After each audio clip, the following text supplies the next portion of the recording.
And that's why loud is more better. What is going on, everybody? This is the Coverbandconfidential podcast, the podcast for cover band musicians and bandleaders to learn how to rock more and suck less in Atlanta, Georgia. I'm Adam Johnson. In Greensboro, North Carolina, I'm Dan Ray. Loud is more better is the name of Josh Scott's custom Milkman amp, and he made this mea culpa video on YouTube about how he has been using Kempers and modelers for the past year or so, and it was really funny. They treated it like it was a literal scandal. Rhett Shull was on there and was like, I'm so ashamed to be associated with, something so unseemly or whatever. It's really funny. But they did give that one away. It's a very tweaked Princeton reverb, and I mean, it sounds like all the stuff that's on his channel. But I've got some stuff coming up where I could use a really clean platform to do some pedal demos and probably be using that. Nice. So a holiday happened between the last time we spoke. It did. How'd that go? It was quiet. It was fine. Didn't travel anywhere. Thank goodness. Travel was a mess because of the weather. Oof. Let's not go there. Yeah. It was quiet. People on the Patreon Slack, some folks were talking about the music gear they got for Christmas. I didn't get a single piece of music gear. I got a robot vacuum and a robot coffee cup. So. Yes, I was talking about the Ember. I bought one for my wife, and it's very good. I didn't know such a thing existed, and now I don't ever want to have a cup of coffee and anything else. It's amazing. It breaks my whole brain. The physics of it just doesn't seem intuitive, that the last little sip of the cup is as hot as the first sip. It's amazing. Well, and not only that you choose what that is. Yeah. So if you want to scald your face from the drop, you can do that. Yep.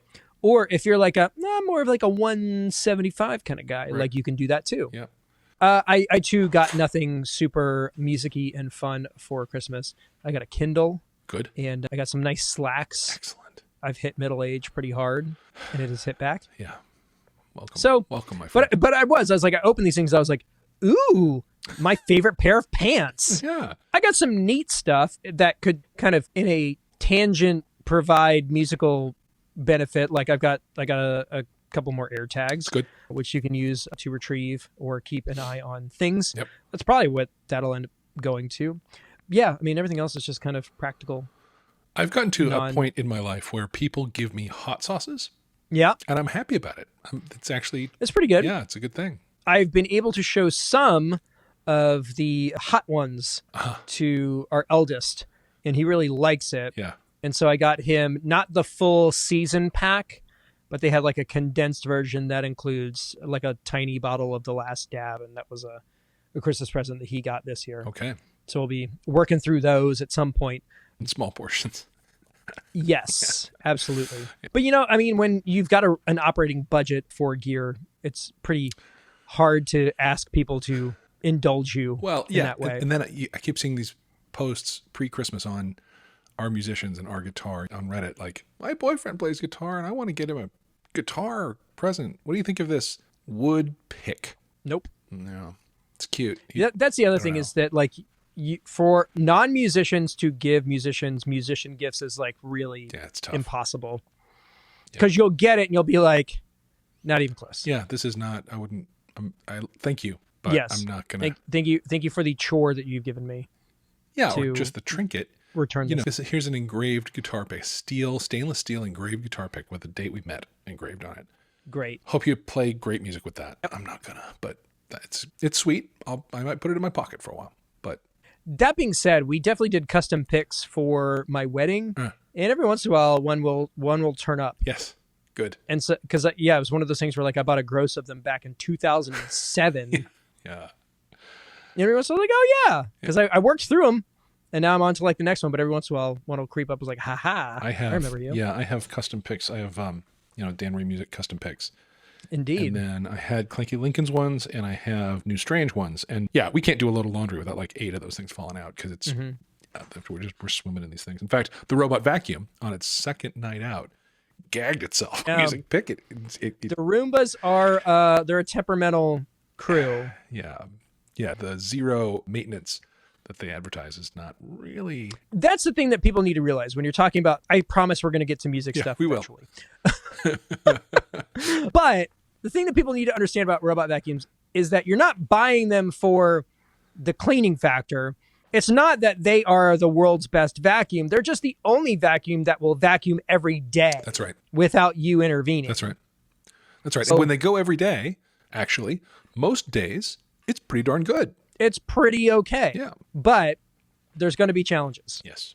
If you have a dog, Lord help you. If there's a stray accident and the Roomba finds it, it ain't great. The one I bought, it's a Roborock brand, and it claims to have AI that will prevent those sorts of incidents. You know, in the morning when I look at what it did, it sends me pictures of every non-flat surface it encountered that it made its way around. And it can say, those are shoes. That's a power strip. Like it can identify these things. It's pretty smart. But We've got a dumb one, and that was intentional. Ours doesn't connect to Wi-Fi. It doesn't beam up to the mothership, because there was a time where I was like, I don't know if I want Roomba or whichever parent company eventually buys them to know the dimensions and layout of my house. It's fair. I don't know if I'm quite as paranoid as I was when I made that decision, but it still doesn't seem like a great idea. Well, you're a TikToker, so China already knows everything there is to know about you. 'Tis true. I posted 14 TikToks today. Man. Which is a lot. Yeah. More than it should be. Yeah. But I hit 9,000 followers, and one of the things I did as I was building that following was doing what I call reverse roasting, where I was like, hey, tag me in this post and show me your guitar rig. Let's roast some rigs. And then people would tag me and then would show their like gear. And then all I would do is I would like stalk their account and then say nice things about them and tell other people to follow them.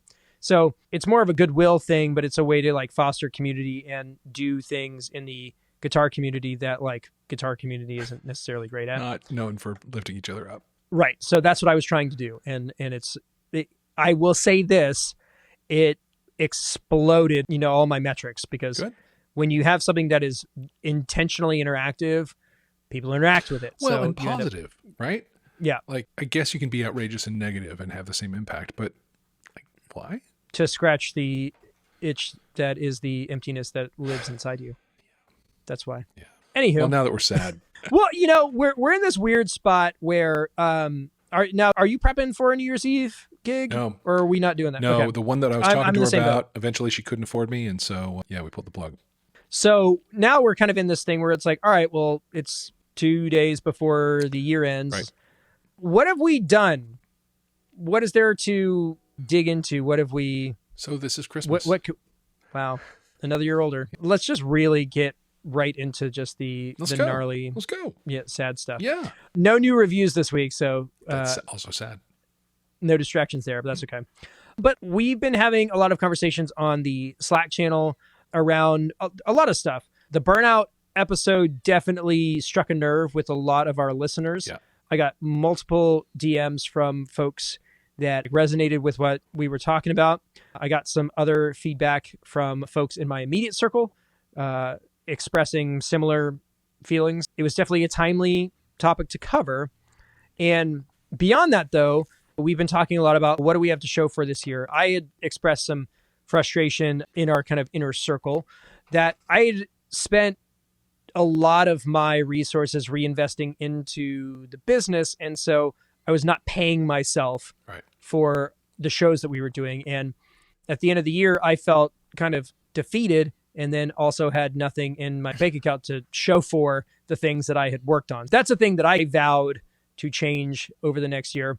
And Mike Schulte of the Pork Tornadoes, always a wealth of wisdom, For sure. was like, at the end of every year, we do retrospective posts about the things that we've accomplished this year, number of gigs, number of people we played for, all of those things. And it's a good way to get out of the good gig, bad gig kind of mentality that we live in and look at things from a zoomed out perspective and say, these are the things that we accomplished this year.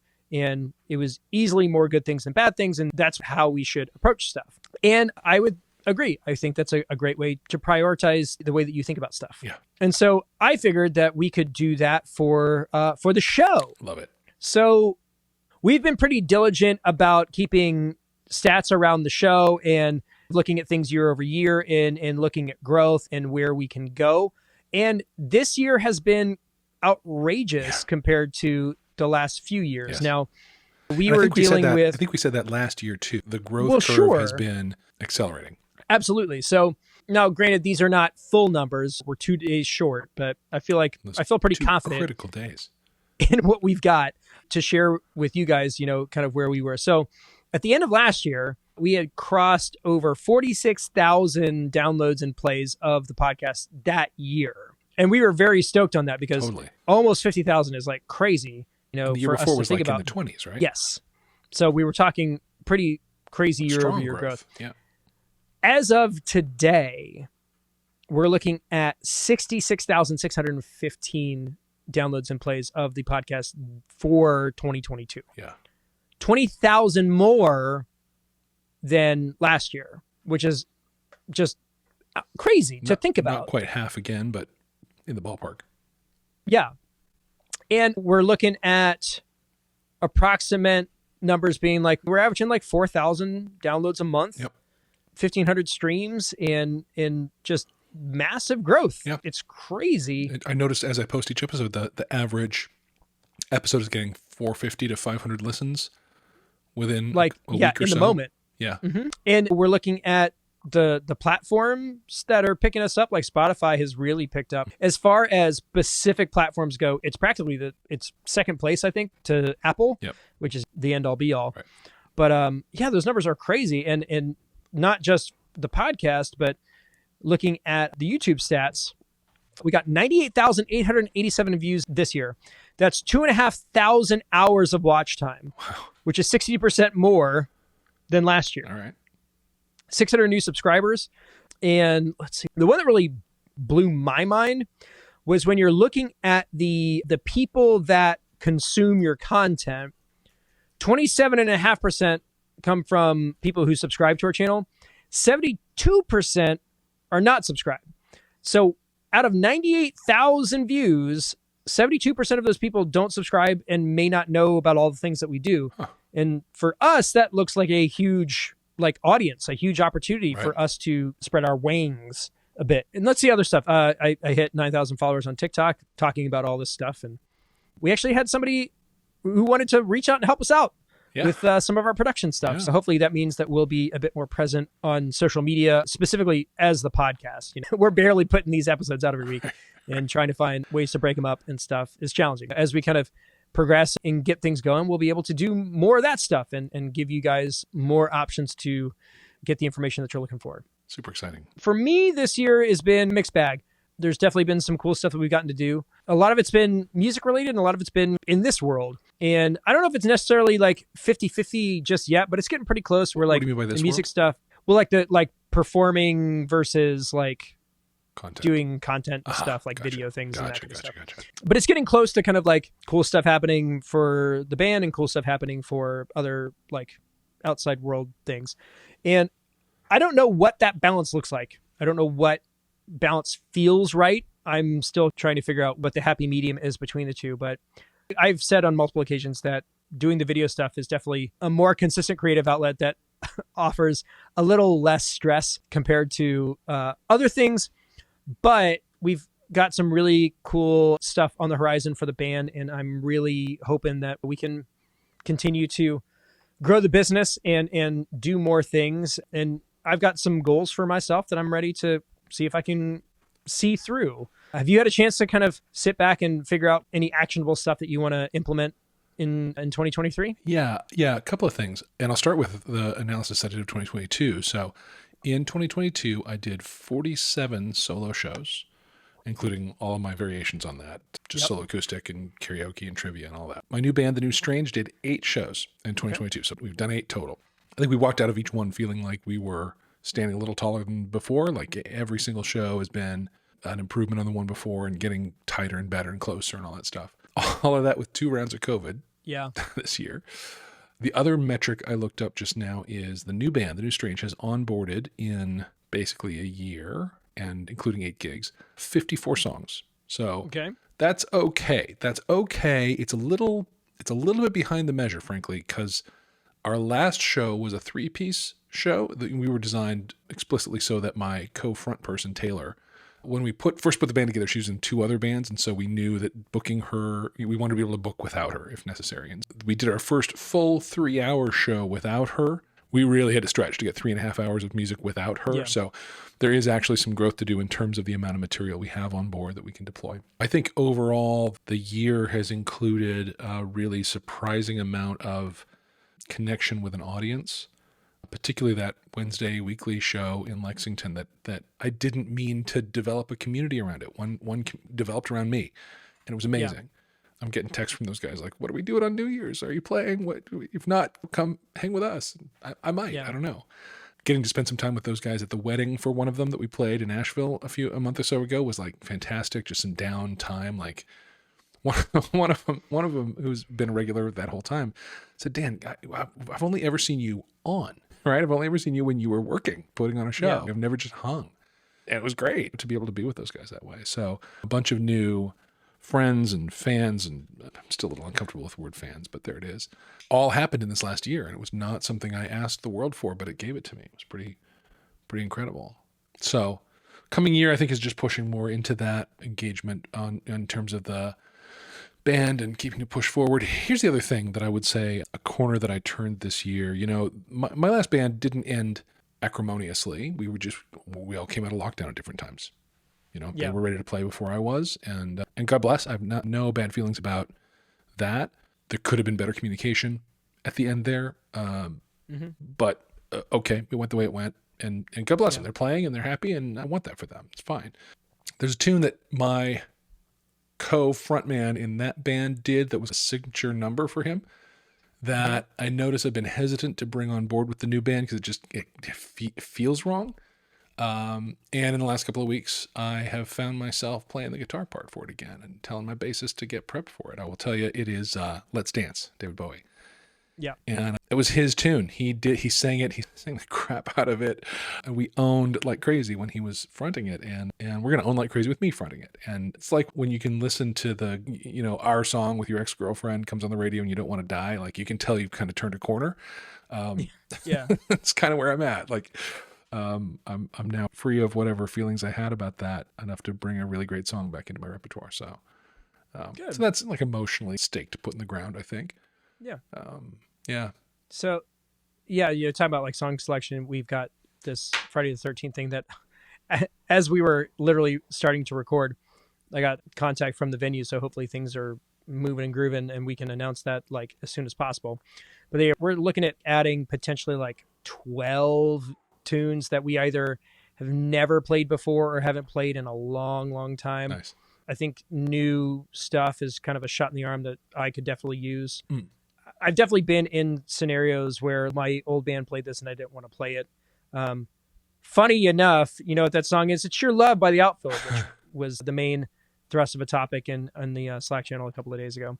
It's weird, especially when you're thinking about those things and it's like, nobody in the band wrote this song. Right. And it's not your song and it's not his song, or it doesn't belong to anybody. Yeah. But we still assign ownership or emotional attachment to these things. Yeah. And it is weird. Like I definitely know that feeling, but it is weird. It is. And it's getting over it and noticing that you're over it it's like a moment. It's worth noting that. For sure. Yeah, I just did our numbers. Like we were averaging about 2 gigs a month. The stuff that's in Band Helper, there's a lot of stuff outside of that where it's like you're picking up stuff kind of left and right. But I was averaging like 2 gigs a month typically. Yeah. The thing that we were dealing with is that a lot of the stuff, because it was post-COVID, we were still doing makeup dates from 2020. Right. They weren't full price gigs, or we were doing sweetheart deals to try to get people over the finish line. And there's just a lot of that kind of stuff that I think we're on the other side of. And my hope is that the corporate stuff starts picking back up, because that's definitely where we would prefer to be. That's the thing that I think we do really well. Yeah. And I also this year realized that like the solo acoustic thing is just not my vibe. And I either need to just not pursue that or find a lane of that kind of work that feels worth doing for me. I think we should dig into that. Not this episode, but I think that'd be a great conversation to have. I think to me, it's still more of that show versus service thing. And I just don't have I may not have words around that, but that kind of feels like where it is. Okay. Yeah. Well, I think unpacking it would probably enlighten a bunch of people about where they've been at around that. Yeah. And this definitely feels like a me problem. It's not like there's nothing wrong with the format or the genre. It's definitely something that I am struggling with. Well, yeah, but one of the things we've learned in this show is there's no such thing as a me problem. The minute we bring a me problem, suddenly all these people start emailing that it's them too. But that just means it's an us problem. Exactly. It's just multiple people having the same, all problems are deficiency. us problems, really. I mean, there's really no such thing as a them problem. That's not a thing. That's fair. Good times. Let me say one other thing. I'm just going to say it out loud. Please. Say it out loud. This is the year that I'm going to start treating my body like it's actually the age it is rather than like 25. Okay. My back's been just absolutely murdering me for the last couple of months. I went and had a massage Tuesday morning. Today after work, between work and this, I went to get my eye exam, which I was 4 months late on. I have my first dentist appointment in at least 15 years next week. So this is the month. This is the year. I'm getting it together this year. This is the year that I treat myself like I'm the age I am and that I need the care that I need. I feel like towards the end of the year, you always start tanking your self-care because it's just things get busy, and it's just easy not to. But I'm definitely consuming a liquid IV during our episode as opposed to a cocktail, which is normally how our sessions go. I got up this morning and did 20 minutes of yoga, and man, that was rough. And I'm starting to feel the need to like pick things up and put them down again. So I'm looking at getting a gym membership again because it's been 2 or 3 years since I've been in a gym. But there's some things that I want to accomplish next year. I want to read more and drink less and be more healthful, I suppose. Yep. You doing the yoga on the Apple TV? Yes, Apple Fitness Plus. It's fantastic. Are you doing Janelle? She's the best instructor by far. Dice this morning. All right. I like Molly because she's like the old lady. I'm definitely like a 20-minute like slow flow kind of guy. Sure. Oh, 100%.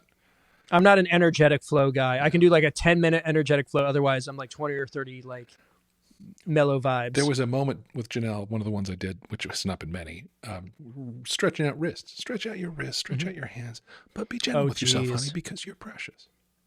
Oh, I am. Thank you, Janelle. God, yeah, I needed that. Thank you. Yeah, I will usually crank out like the 5 or 10 minute meditation after the yoga one too. That's a good practice to get into. Let's be good to ourselves. Oh, this is the year, man, and let's be good to ourselves. And I did want to note, I have put like all of my accessible guitars within like reach of my desk. Great.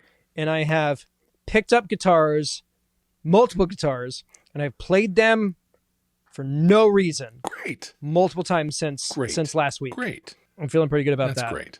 My goal for 2023 is to make music fun again and just get past the negativities and find the joy in that particular process. Yeah. And I would say if another year goes by and I haven't cracked that nut, it might be time to start a new podcast. Yeah. Sitting on Your Butt Confidential. I think it's a lane. You've reminded me of something. I don't know how you did. Okay. One other Christmas present that I bought myself, actually, my wife and I bought ourselves. And the longtime listeners will recall that I've been a fan of homemade merch. I bought a heat press and I've made my own t-shirts and whatnot. Well, I bought a laser engraver. Ooh. Yeah. So I'll be laser engraving some things. And then I went to one of the places that does like branded mugs and I bought a bunch of samples that I'm going to lay under the laser engraver and just see how they do. And that may be the next thing because they're cheap to buy cheapish to buy in bulk. I'm going for a little more quality than the very bottom of the line. But then if I can make it reasonably efficient to self-cook my logo onto them, then there we are. Coverbandconfidential laser merch. Yeah, coming. Heck yeah. I got all the files. All right.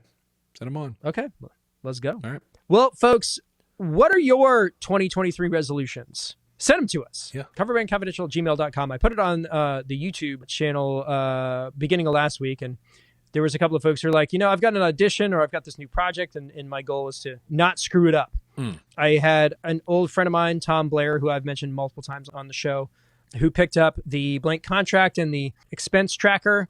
And he and I had a conversation about some strategies for him in the new year. And we've also got some band coaching coming up for you guys to check out. That's right. That should be happening within the next 4 weeks, I think is what we landed on. Yeah. It'll be literally like about a month or so. I mean, my New Year's resolution is 2560 by 1080 because that's what this monitor is. I'm going 4K, but whatever. When I do 4K, things get real squishy. The default is 2560 by 1080, so that's what I use. Nobody really wants to see me in 4K anyway, so it's all right. No, I mean, your background's blurry, but, maybe next year our goal is to make the foreground blurry. I do have some things. I got to fix some stuff on my desk. I want to put a keyboard underneath so that I can raise this up. Because right now, like, I'm staring down at stuff. Yeah. And it's like messing with my neck. I need a new chair. So yeah, Santa Claus didn't quite hook up my office fully. I'm going to have to do that on my own. But those are all things that we can look forward to. It's good. Any other parting words? I have an unrelated thought. I love this. Are you aware of any Huey Lewis in the News tribute band? No, but if you were telling me that you have found one, I'm all ears. You know how I have terrible ideas that then I have to go do? Mm-hmm. This may be one of those. Okay. Would you call it This Is It, the Huey Lewis band? No, because it's If This Is It. Because if you say This Is It, people might think it is a Kenny Loggins tribute band. Good point. My wife suggested I want a new tribute band. That's pretty good. It's pretty good. The B Squares. Yeah. Because it's hip to be square. Hip, yeah. Trying to think about it. I mean, The Power of Love is kind of the obvious one. Yeah, I mean, if you were going to do one, Power of Love is the one that, like, I've had that conversation multiple times. I feel like we talk about branding so much, but it's so crucial. Yeah. If you are trying to get something spun up in the next year, like, it's got to be 3 words, and those 3 words have to tell a prospective person everything they need to know about what it is you're about to do. Yeah, The Power of Love. If they don't, yeah, Power of Love, and then just put Huey Lewis tribute like in the under the done. Sells the whole thing. It'll sell. I don't know how much it'll sell, but it would sell. Yeah. I wish I could sing like Huey Lewis. That would be like the greatest thing ever. I mean, I sing Huey Lewis, but I don't sing like Huey Lewis. Yeah. Like, when I open my mouth, Huey Lewis doesn't come out. You know what I'm saying? Yeah. He's a very particular talent. Do You Believe in Love is one of my favorite songs of all time. It's one of those kind of perfect pop songs. Yeah. And that's it's funny, though. That was the thing with Huey. Like, all of them were perfect pop songs. Every song he did was a perfect pop. I mean, every hit. Perfect. The interesting thing, though, is that, like, the memorable things for me on that song, though, are the non-Huey Lewis parts. It's the choruses, which he's not singing. It's all the high stuff. Do you believe in love? Right. The only part where I feel like he really stuck out is God, I'm getting so in the weeds here. The second pre-chorus. Wow. Okay. Where he does a lower harmony for himself. So it's, now I'm wondering, where does true love begin? Like, that line underneath what he's normally singing, like, that sticks out to me. Tasty. Yeah. But yeah, the other stuff it's the news. Well, listen, the vocal stack on that band was remarkable, and the horns were great. So good. And yeah, it's a killer band. Killer. Plus, for sure. They looked good buried up to their necks in sand. So, yeah. I did want to, again, shout out Adam Moskowitz, because he was very kind to actually post a previous episode in the Slack. Which one was it? It was episode 16. Wow.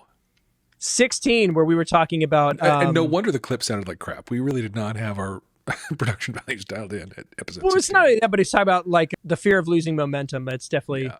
I felt that in that moment. I think I've been through enough of this particular, like, chunk of time to know that it's okay to sit and just be still. Sure. Knowing that, like, you're about to crank it into 3rd gear in a matter of weeks. Yeah. Yeah, if you get comfortable with knowing that all things change and this time will change, it's not that big a deal. For sure. Well, folks, pop a bottle. The years round up. We did it. We got there. We did it. Let old acquaintance be forgot. If you say so. I do. I mean, the biggest win, I think, for us this year is just the crazy, like, just supportive community that we have managed to build. Yeah. It's been truly one of the coolest things that we've gotten to do. We talk about Patreon a lot, and it helps the show, but, like, the folks in that group we're pushing 40 members, or pushing 50 members actually. Right. And these are the people I talk to. Yeah. This is my tribe. These are the guys that I talk to every single day. They're the ones who are lifting us up, lifting each other up, sharing their wisdom. It's been awesome. And you know what I love? We now have, it's a big enough community. We've got some people who are, like, posting every day, talking a lot, and are really, really active. We've got some lurkers. Yep. And I presume that, I don't hear this from them because they're lurkers, but they must be getting value out of it because they keep paying for it month after month. Yeah. And I love that. I love that we're now at a place where a person can engage early on when they're like 6. It took all of us to keep a conversation going, but now the pressure's off a little bit. You can come in and be how you want to be in it, and it's fine. I really love that. I really love that. Yeah, it's been great. And just the networking that's been going on and all of the just cross-pollination it's the greatest. Yep. I love it. Yep. All right, folks. Happy New Year to each and every one of you. And we're gearing up. We got everything that we need to hit the ground running come 2023. So thank you all for your continued support. If you want to support the pod and you want to build us up, share us with your bandmates, share them with other musicians in your world, or you can do any of the things that our buddy Adam from the Van Band is about to tell you. So with that being said, in Atlanta, Georgia, I'm Adam Johnson. In Greensboro, North Carolina, I'm Dan Ray. You've been listening to the Coverbandconfidential podcast for the week of December 30th, 2022. Have a great year.